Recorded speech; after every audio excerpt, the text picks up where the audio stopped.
Le Salon mondial du mobile a ouvert ses portes ce lundi à Barcelone, en Espagne. C'est le grand retour de ce rendez-vous dédié aux smartphones après 2 éditions fortement perturbées par le Covid. Mais cette année, l'événement se déroule sur fond de guerre en Ukraine.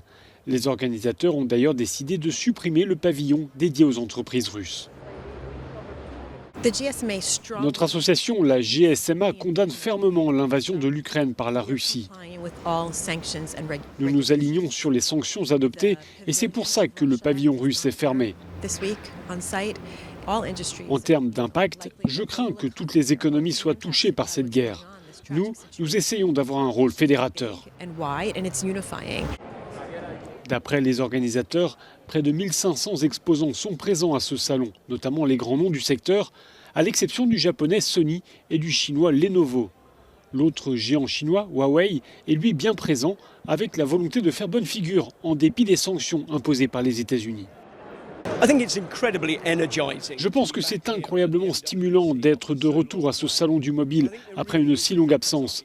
Et je pense qu'après la crise liée au Covid, après les épreuves que nous traversons, il y a une grande envie de se reconnecter, de reconstruire, d'ouvrir des perspectives. Et la technologie, le business et la durabilité transforment notre monde.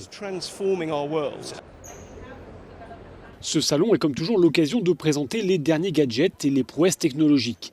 Plus largement, il sera question de l'essor de la 5G, voire de la future 6G, de l'intelligence artificielle, du métavers ou encore de l'impact de la technologie sur l'environnement.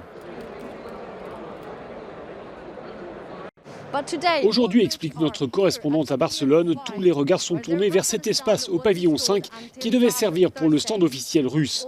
Les entreprises russes, qui sont malgré tout présentes au Congrès, ont maquillé le nom de leur pays d'origine.